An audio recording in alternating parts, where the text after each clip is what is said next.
Hello Ram గారు. Hi నారాజు.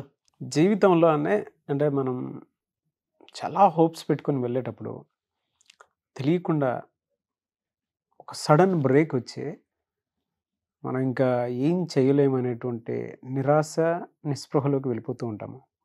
ఒక హోప్లెస్‌లెస్ situation. ఎవరిని బ్లేమ్ చేయలేము. నన్ను నేను మోసపోయానేమో అనేటువంటి ఆలోచన వచ్చేస్తది. లెగడానికి కూడా ఓపిక ఉండదు. సహాయం తీసుకోవాలనిపించదు. తాకట్టులో ఉన్న బంగారాన్ని విడిపించి ఆ రోజు ఆన్లైన్ రేటుకే మేము కొంటాం. Sharma gold company. ఏదో పరిస్థితుల ప్రభావం దాటి ఏ విధంగా అయిపోతామనంటే ఇంక నా లైఫ్ ఇంకంతే అయిపోయింది, గివప్ చేసేద్దాం, ఇంకిక్కడి నుంచి బతకడం కూడా వేస్ట్ అనేటువంటి థాట్లోకి వచ్చేస్తారు. నా కెరీర్ ఇదే, ఇంకిలానే ఉంటుంది, ఇందులో ఎదుగు పొదుగు ఉండదు, జీవితం అయిపోయిందనే మూడ్లోకి వచ్చేస్తారు. అదే మీ నోట్లో ఏం వచ్చిందో నా నోట్లో కూడా అదే. ఆడియన్స్ కూడా అదే ఫీల్ అవుతారు. ఏం వచ్చిందని తెలిసి కింద కామెంట్ బాక్స్లో పెట్టండి. అలాంటప్పుడు ఏం చేయాలని. ఇక నా వల్ల కాదు, నాకంత ఓపిక లేదు, నాకు అదృష్టమే ఉన్నట్టు లేదు, ఈ జీవితం వేస్ట్, ఇలాంటి మాటలు దేనికి సిగ్నల్స్ అంటే మనిషి ఆత్మస్థైర్యాన్ని కోల్పోయే ముందు వచ్చే ఫస్ట్ సిగ్నల్ ఏంటంటే ఇట్లాంటి మాటలే. అసలు మనిషి ఆత్మశక్తి యొక్క పవర్ అర్థం చేసుకుంటే తను మాట్లాడుతున్నది, తను అనుకుంటున్నది ఎట్లా ఉంటుందో తనకు తెలుస్తుంది. ఆత్మశక్తి ఎట్లాంటిది అంటే దేహబలం కంటే చాలా గొప్పది. మనిషి ఎంత దృఢంగా ఉన్నా సరే మనిషికి ఆత్మస్థైర్యం అనే ఉన్నవాడు శారీరకంగా బలంగా ఉన్నవాడి కంటే ఇంకా ధైర్యంగా ఉంటాడు. అసలు ఈ నిరాశకు గురైన వ్యక్తికి అవకాశాలు కంటి ఎదురుగా ఉన్న ఒక్క అవకాశం కూడా కనిపించదు. నిరాశకున్న సిగ్నల్ ఏంటంటే అవకాశాలని వెతకడం కూడా శ్రమ అనే భావనతో వెతకడం కూడా మానేయడం అనేది అది దానికి ఉన్న ఒక అతిపెద్ద దుర్లక్షణం నిరాశకుంది.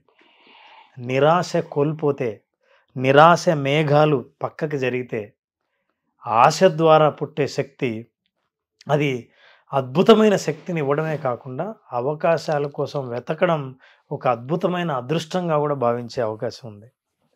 కాబట్టి నిరాశ మనిషిని బలహీనుని చేస్తుంది. ఆంజనేయుడు సీతను కోల్పోయి రాముడు సీత కోసం వెతుకుతున్నప్పుడు శ్రీరాముడు ఆంజనేయ నువ్వు నాకు సహాయం చేయాలన్నప్పుడు నేను చేయగలనా అని ప్రశ్నిస్తే అతనికి ఉన్న సైన్యం మొత్తం మీరు మాత్రమే చేయగలరు అన్నప్పుడు వచ్చిన ఆత్మస్థైర్యంతో ఆ తర్వాత మనందరికీ ఆంజనేయుడు ఎన్ని గొప్ప పనులు చేశాడో మనందరికీ తెలిసిన విషయం. స్కాట్లాండ్లో ఒక రాజు రాబర్ట్ బ్రూస్ అనే ఒక రాజు ఉండేవాడు.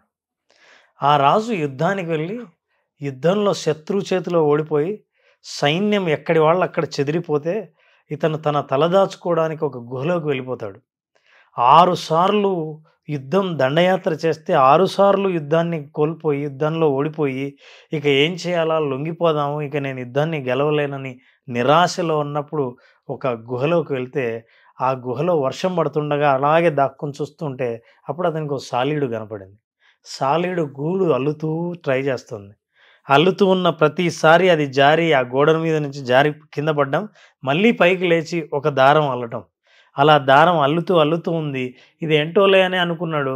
కాసేపు సమయం గడిపించేసరికి ఇతని కళ్ళ ఎదురుగానే ఆ సాలీడు మొత్తం గూడు కట్టేసింది. ఇంత చిన్న పురిగే ప్రయత్నాన్ని తిరిగి చేస్తుంది సక్సెస్ అయినంత వరకు నేనెందుకు ఆగాలి అని అతని గొప్ప ఇన్స్పిరేషన్గా తయారైంది.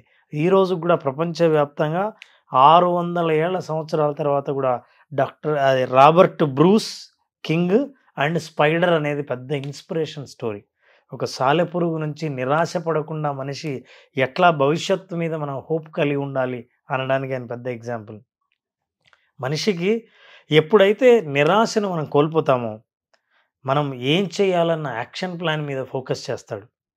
నిరాశ ఎప్పుడైతే కలిగి ఉంటాడో ప్రతి పని అందులో ఎలా చెయ్యకూడదో అనే కారణాలను వెతుకుతూ పోతాడు. ఏది కూడా అదృష్టం దానంతట అదే చేతికి రానే రాదు. మనిషి ఏలు వంగందే వెన్నైనా మనకు రాదు అని అంట. మనిషిని చచ్చేవాడిని కూడా బతికించే మధురసాయనం ఆశ అంట.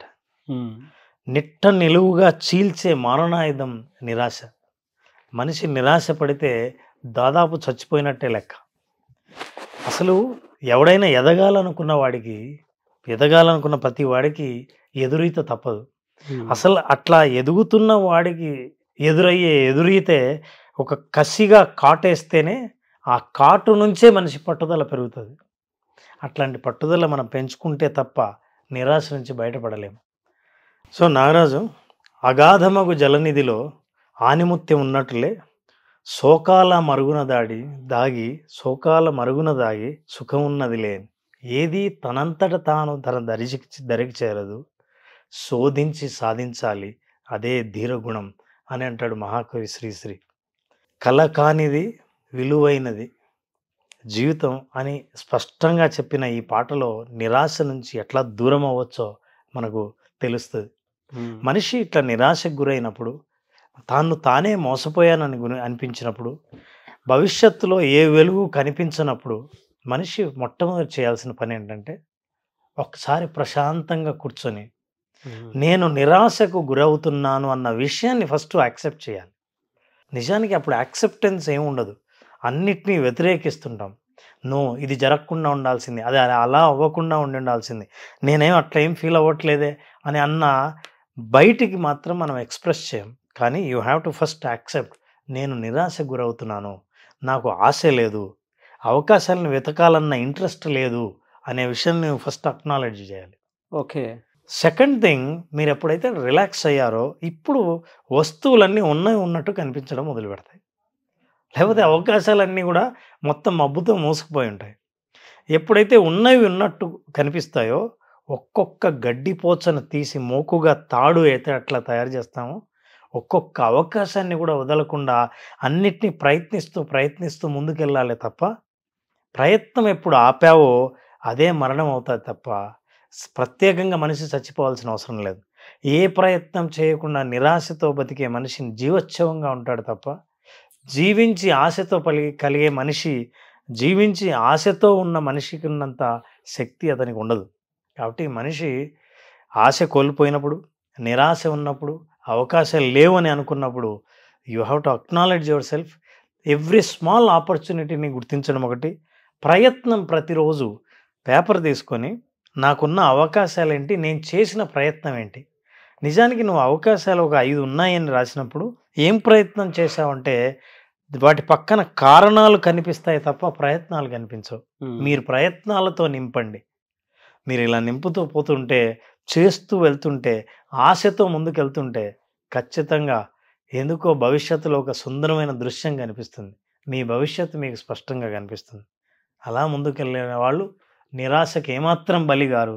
ఆశ అనే వెలుగు ఎప్పుడు వాళ్ళకి దారి చూపిస్తూనే ఉంటుంది. నాకు మీరు అలా చెప్తుంటేనే చాలా మందికి ఉండేటువంటి అతిపెద్ద సమస్య నిజంగా ఒక్కోసారి ఏమైపోతుందంటే, చుట్టుపక్కల తల్లిదండ్రులు ఉంటారు, కట్టుకున్న భార్య ఉంటుంది, కట్టుకున్న భర్త ఉంటాడు, కానీ హోప్లెస్నెస్ అంటే అది ఆ జీవితం ఎక్కడో మనకు కనిపించకుండా ఉండేటువంటి ట్రామాలోకి వెళ్ళిపోతూ ఉంటాం సార్. ఆ టైంలో బాడీ లాంగ్వేజ్ కానీ మనం కానీ ఉండేటువంటి తీరు ఉంటుంది సార్. అసలు లేచి నిలబడదామంటే బాడీ సపోర్ట్ చేయదు, ఒంట్లో నీరసం, ఓపిక ఉండదు, ఇంకా చచ్చిపోయటం బెటర్ ఏమో, ఎందుకు ఇలానే ఉంటుంది జీవితం అనేటువంటి క్లారిటీకి వచ్చేస్తుంది.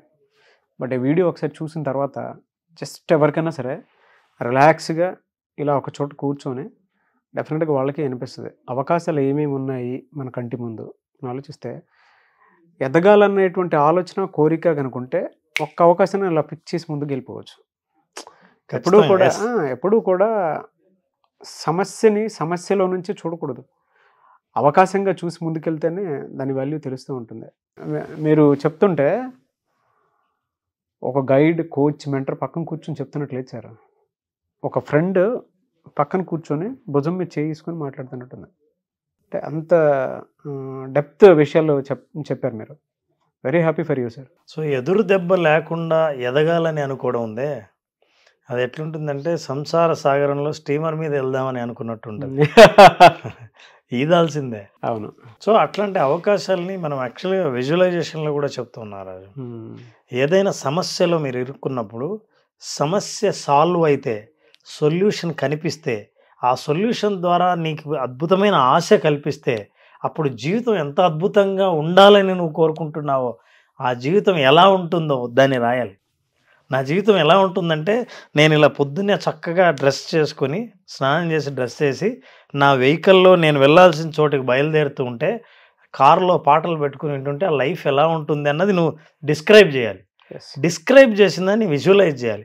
ఆ విజువలైజ్ చేసినప్పుడు నీకు అవకాశాలు కనిపించడం మొదలుపెడతాయి. చాలా మంచి లైఫ్ లెసన్స్ ఇందులో, లైఫ్ స్కిల్స్ కూడా ఉన్నాయి.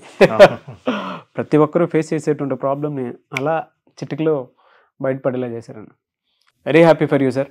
అండ్ ఇవాళ నేను ఆడియన్స్కి కూడా ఒకటే చెప్తాను, నేను ఒక మెంటర్, గైడ్, కోచ్ సహాయంతో విజువలైజేషన్ లాంటి క్లాసెస్కి మీరు ఎప్పుడైతే అటెండ్ అవుతారో, బయట కోచింగ్ల పేరు మీద అంటే సైకలాజికల్ థెరపీస్ కోసం ఎక్కడికెక్కడికో వెళ్తూ ఉంటారు. ఒక్కసారి విజువలైజేషన్ క్లాస్కి అటెండ్ అయిన తర్వాత మీకు క్లారిటీ వస్తూ ఉంటుంది జీవితం మీద.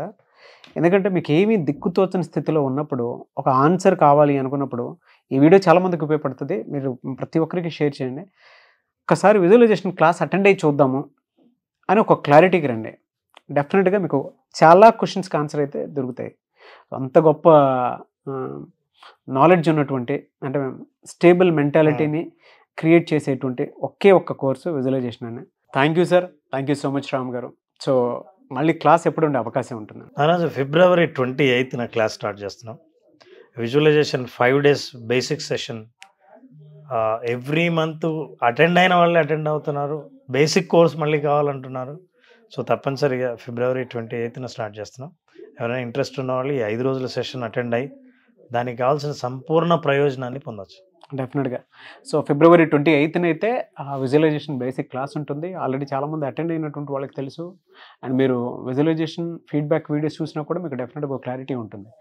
ఎమోషనల్ వెయిటేజ్ ఏదైతే ఉందో, అంటే మీకు తెలియకుండా ఒక ట్రామాలో ఉండి భారంగా అనిపిస్తున్నటువంటి వాళ్ళు, జీవితం నాకు అర్థం కావట్లేదు, కాన్ఫిడెన్స్ కావాలి అనుకున్నటువంటి వాళ్ళు ఈ 5 days క్లాస్కి కనుక అటెండ్ అయితే మీకు డెఫినెట్గా మీరు అనుకున్నది సాధించేలాగా, నెరవేరేలాగా క్లాసెస్కి కొన్ని టూల్స్ అండ్ టెక్నిక్స్ చెప్తారు. ఆ విధంగా సరే మీరు క్లాస్లో నేర్చుకోవడానికి ఎక్కువ అవకాశం ఉండేలా ఉంది. సో February 28న క్లాస్ ఉంటుంది. కాబట్టి ఆసక్తి కలిగిన వారు స్క్రీన్ మీద మీ కాంటాక్ట్ నెంబర్ కనిపిస్తుంది. దాన్ని మీరు కాల్ ఆర్ మెసేజ్ వాట్సాప్ చేసి వెంటనే ఎన్రోల్ చేసుకోండి. ఒకవేళ మీ కాంటాక్ట్ నెంబర్ కనెక్ట్ అవ్వట్లేదంటే రామ్ గారిని మీరు అప్రోచ్ అవ్వాలి అనుకుంటే మిస్టర్ నాగ్ అఫీషియల్ 1 అని నా ఇన్స్టాగ్రామ్ ఐడి ఉంది. దానికి మీరు పర్సనల్ మెసేజ్ పెడితే, పోనీ అపాయింట్మెంట్ కోసం ఉన్నా సరే పర్సనల్ మెసేజ్ పెడితే రామ్ గారి టీమ్కి ఫార్వర్డ్ చేస్తాను. ఆ విధంగా సరే మీరు అప్రోచ్ అవ్వచ్చు. ఈ వీడియోని లైక్ చేయండి, షేర్ మాత్రం తప్పకుండా చేయండి. ఇలాంటి మరిన్ని వీడియోస్ కోసం మా ఛానల్ ఫాలో అవ్వండి. Thank you so much Ram garu. Thank you.